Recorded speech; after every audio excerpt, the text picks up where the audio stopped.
Now at 5, RTV6 is using our resources to get to the bottom of the effects on Indiana when it comes to coronavirus, how the state is preparing, and what universities like IU are doing to get ready for the risk of a pandemic. And breaking news from the State House, lawmakers take steps towards putting the brakes on expanding mass transit in Indy. Nearly 200 jobs are going away in Indianapolis, the truck company closing up shop, and why. It's cold with flurries now, but are you ready for this? How many days we'll spend in the 50s coming up. This is RTV6 News at 5, working for you. Good evening. Today, RTV6 has hit the ground running as the nation goes on heightened alert for the spread of the coronavirus. And our goal is not to scare you, quite the opposite. We want to ease your fears and educate you on this unprecedented virus. And RTV6 is full of people just like you. We want to know more about the virus and what could happen here, so we are working to get answers. And first up tonight, the latest on how Indiana's top leaders and people in power are making sure our state is prepared. RTV6 is working for you to cover all sides of the issue with team coverage tonight from our Nicole Griffin and Megan Sanctorum. And Megan has been asking the tough questions today with the State Department of Health. And Megan, first of all, have we seen any cases here in Indiana? No, Mark, at this point, health leaders say there have been no confirmed cases here in Indiana, but they tell us they have a plan in place and they're ready to respond if that changes. Indiana State Department of Health focused their message today on preparedness rather than panic. They say having a plan in place and being ready to respond will be key for if or when this strain of the coronavirus is found in Indiana. Right now, they tell us 26 people in the state are being monitored for the virus. That's due to their travel history or contact with someone who has traveled to an impacted country.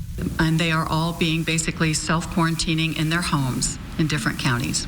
And our county local health departments are engaged actively on talking to them on a daily basis, asking them if they've developed fever, cough, shortness of breath, any signs or symptoms. And once they've completed their 14 days, they're free to go about their business. And as of now, none of those 26 are sick.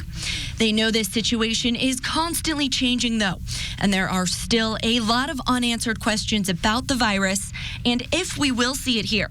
That's why they're in constant communication with the CDC, local health departments, and hospitals.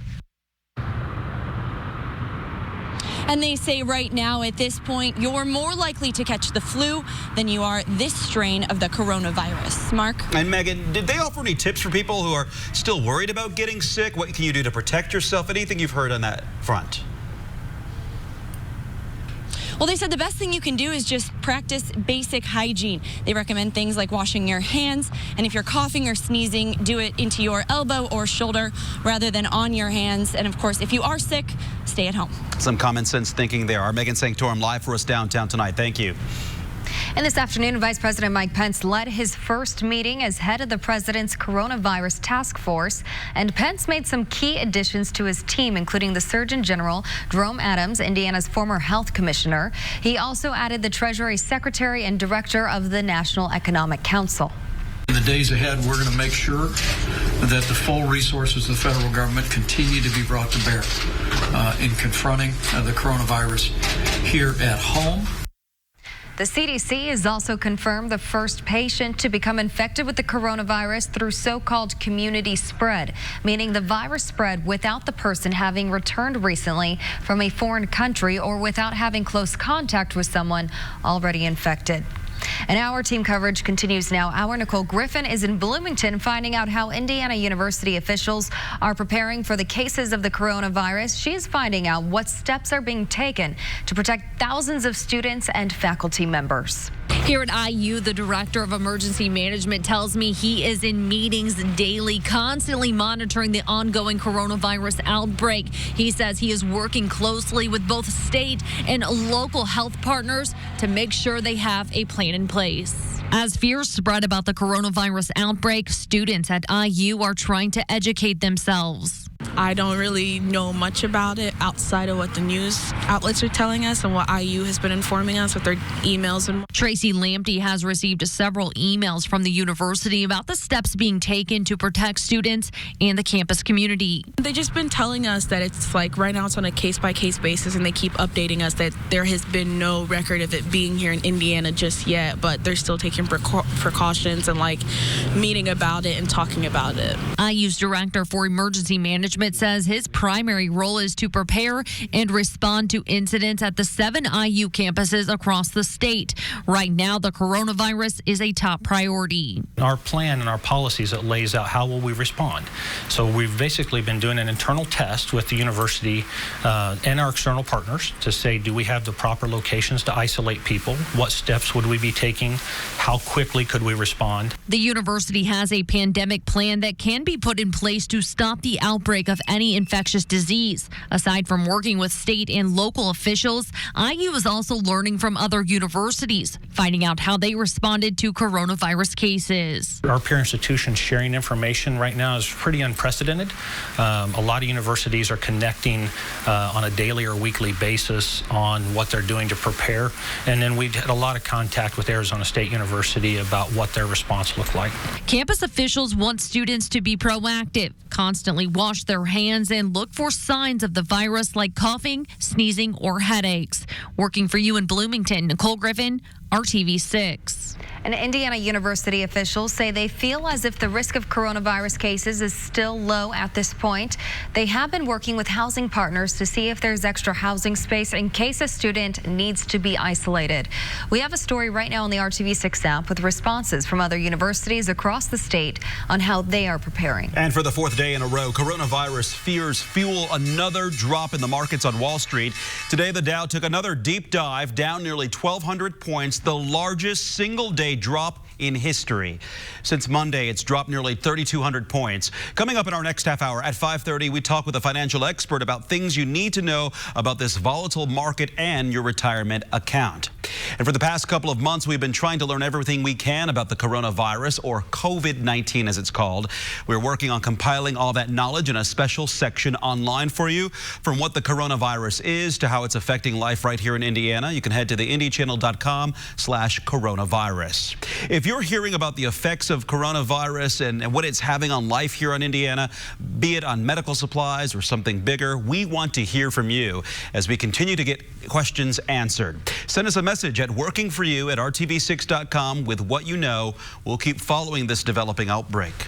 We're also following breaking news tonight from the State House. Less than an hour ago, members of the Indiana Senate voted on an amendment that could delay or stop Indigo's next 2 mass transit projects, the blue and purple lines. The amendment would penalize Indigo for not privately raising 10% of a project's funds, meaning not through fares or taxes. The amendment's author says he is trying to make sure Indigo follows laws currently on the books passed in 2015. The current law states if the 10% is not raised privately, the county is on the hook for the difference. But the amendment would penalize Indigo if it did not raise the 10% and not give them state money, which could make it difficult to finance their expansion plans. The change to the bill passed 35-12 and is now in the bill. The Senate will vote on it likely next week. And new at 5, nearly 200 Hoosiers will be losing their jobs in Indianapolis starting next month. 19th Capital notified the state that it will be permanently closing its facility on the Far East Side. The notice did not give an exact date, but said layoffs are expected to begin on or after March 27th. When the facility at 9702 East 30th Street closes, 199 employees will lose their jobs. 19th Capital owns and manages Quality Company, a truck leasing and sales company. Their services include leasing trucks and trailers to truck operators. And a spokesman for the company issued a statement to RTV6 that said in part, quote, the freight industry has deteriorated rapidly in the second half of 2019, and as a result, 19th Capital Group has reached the difficult decision to conduct an orderly runoff and eventually full wind down of our operations. New information tonight about a deadly crash in Tippecanoe County that killed 2 teens Wednesday morning. Today we learn the names of those involved. involved. 17-year-old Dalton Kendall and 16-year-old Kyle Richardson died at the scene. 16-year-old Quentin Crabtree is in critical condition at an Indianapolis hospital. All three are students at William Harrison High School in West Lafayette. According to witnesses and investigators, the driver was speeding on East 100 North yesterday morning, lost control and hit a tree. The Indiana Department of Education is taking action to suspend the teaching licenses of 3 Hendricks County educators. IDOE filed complaints Thursday against Tri-West High School Dean of Students Stacy Begley, Athletic Director Nathan Begley, and former Principal Adam Benner. The complaints accuse them of failing to report an alleged inappropriate relationship between a teacher and student to the Department of Child Services or police. The state is seeking to suspend the Begleys' licenses for 2 years and Benner's license for 3 years. The Begleys are still working at Tri-West, and Benner resigned in June. Lawmakers are taking measures to prevent teachers from being injured on the job. It's a problem Call 6 Investigates told you about last week in our Classrooms in Chaos investigation. Representative Dale DeVaughn filed House Bill 1283. It urges colleges and universities to include trauma-informed training for future teachers. Students today are dealing with poverty, drug use, and domestic violence in the home, which can lead to student outbursts and injuries. The legislation would help teachers recognize when a student is dealing with trauma and address it before it leads to something violent. Do you think this bill would help reduce teacher injuries? I think it would help teacher injuries. I think it would help teachers' success rate. I think it will keep our teachers in the classroom much longer and help them succeed, because our teachers are amazing and they want to do what's right and to help kids in the world. But if we don't give them the proper tools to help those kids that are struggling, they get very frustrated and they leave. Representative Melanie Wright, who is also a teacher, supports the legislation. She watched our Call 6 investigation into teacher injuries and says Indiana needs to invest more money in school social workers and counselors and reduce its emphasis on test scores. Senator Mike Gaskill told us, quote, "I think your reporting will raise awareness of this problem, and I hope local school districts will take measures to address the problem," end quote. What it is like your heart, you're running a marathon, but your body's not. When flutters turned into a racing heartbeat, this mom knew something wasn't right. How listening to her body and being persistent made all the difference in her life. Coming up in the Now Indy at 5:30. The music's already blaring here in Mackey Arena, but this pales in comparison to how loud this place is going to be later tonight. IU and Purdue, round 2. We're from Matt Painter about this February swoon for the Boilers. And how about Cody Zeller, now in his 7th season in the NBA, giving back in a very unique way. Children's charity. Join Brad Brown and me live from Mackey in just a bit. If I heard that correctly, Dave's up at Purdue? Okay. Snow showers around from Noblesville to Fortville. They're moving southeast. These are not the only snow showers. This is from 88. It still fits. Hero champion today. Welcome back to the news at 5 on RTV6. So you might be looking at this and say, how did that happen? This was the scene on I-65 in northwest Indiana near Crown Point after 10 o'clock last night. State police say a driver of the truck accidentally hit the dump control. The trailer tilted straight up and hit the overpass as the truck drove underneath. The trailer separated, standing upright in the middle of the road. The road was closed for about 3 hours for cleanup and bridge inspection. No injuries were reported. Or it's a transformer. Or that, too. It's not quite March, but there is one very big basketball game happening tonight. Indiana playing at Purdue. And it's still a couple of hours until they start, but excitement is already building up there. The RTV6 sports team is at Mackey Arena tonight. Dave First and Brad Brown join us live. Hi, guys. Yeah, technically it is still February, but here's the situation. Sunday is March 1st. It's almost tournament time. Right now, Purdue is not in the NCAA tournament. Heck, they may not be in the NIT right now. IU probably is. This is a big game when it comes to the postseason. Purdue's going to have to win out, bottom line, if they have any chance of making anything in March. IU is in right now. This would certainly help their chances tonight. They're going to have to play better than they did the last time these two teams played. February 8th down in Bloomington. Purdue built an early lead in that game a couple weeks ago on a Saturday. By the time it was done, it was 74-62, and the fact is the game really wasn't that close. Never in doubt in the second half. Purdue has struggled since, though, losing 4 straight games. That includes 2 here at Mackey Arena. IU, on the other hand, they've won 3 of the last 4, so they've bounced back. Purdue hasn't. Purdue needs a big one here tonight. They've, been playing really well lately since that game, and obviously we haven't, so I think it's going to be a big test for us. Our competitiveness has to be better, more than anything. We have to get out in front of things and compete and play hard. And I think when you do that, now the other things from a schematic standpoint come into play. I'll take a look at the last 6 meetings of this. You could call it a rivalry. The fact is, though, Purdue has simply dominated this thing. They've won the last 6, 9 of the last 10 of that 6-game winning streak. 4 at IU, 2 here at Mackey. The Hoosiers' last win here in West Lafayette was way back in 2013. A guy named Cody Zeller happened to be on that team. Here's the situation. Whenever these two teams get together, you're going to see alum from both schools here.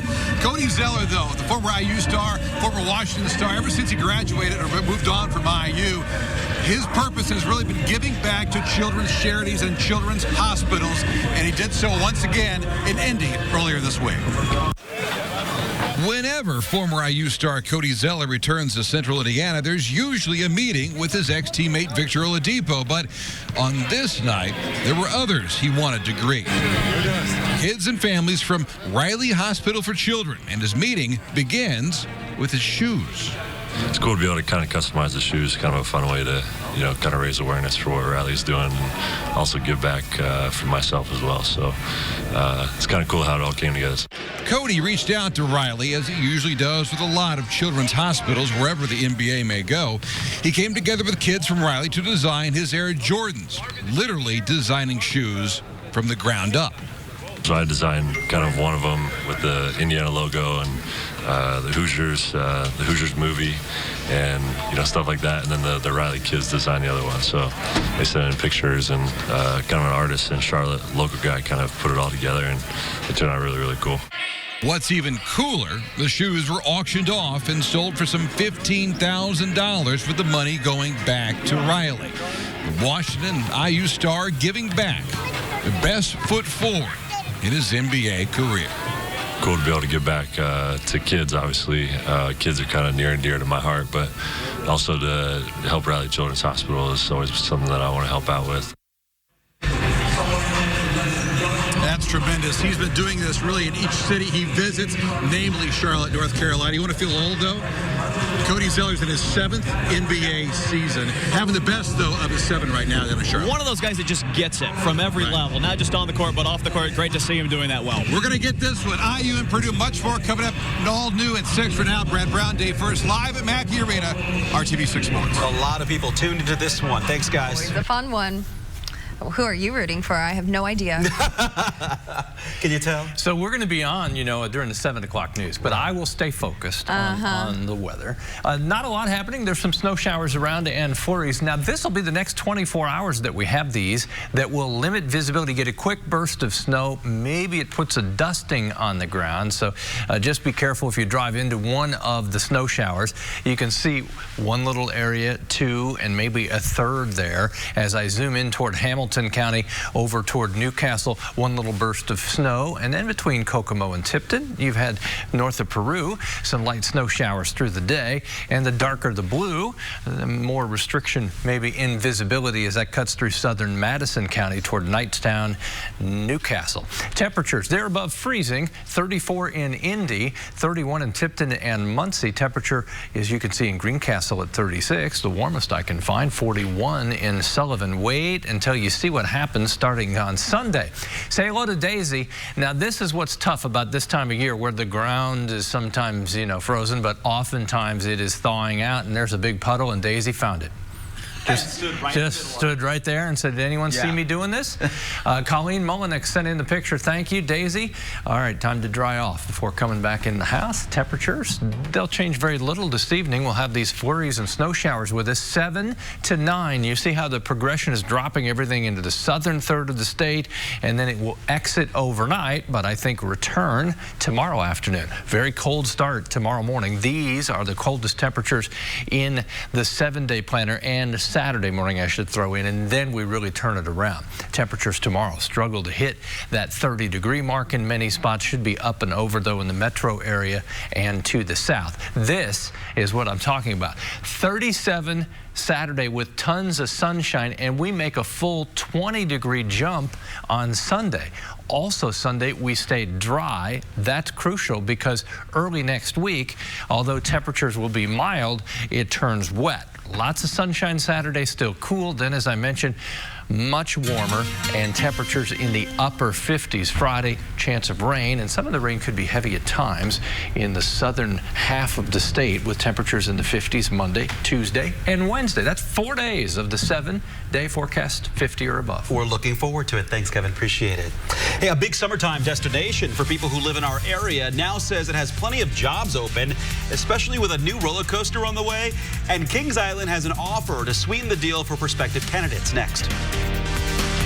On the 2020 Altima. RTV6's Hiring Hoosiers connects you to open job opportunities and looks to remove barriers keeping people from securing work. Tonight, this story is a combination. A big summertime destination in Ohio is trying to recruit Hoosier employees by offering a housing incentive. Kings Island is opening its one-team village, providing affordable housing for just $65 a week. Since the amusement park just outside of Cincinnati is debuting a new roller coaster this summer, it's expecting a huge visitor turnout. Park managers are offering seasonal workers the dormitory discount for roughly 400 workers from our area. To learn more about the open positions and the dorms, check out this story at hiringhoosiers.com. Tonight at 6, team coverage finding out what you need to know about the coronavirus. And what you need to do to keep your family healthy. Plus, state lawmakers are reacting to a Call 6 investigation into teachers injured on the job. I'm Kara Kenny with what they say needs to be done now. But first on the Now Indy Next, it's been a horrible week for investors, the Dow plummeting due to the coronavirus. A financial expert offers some words of advice for those worried about their retirement accounts. You're watching RTV6.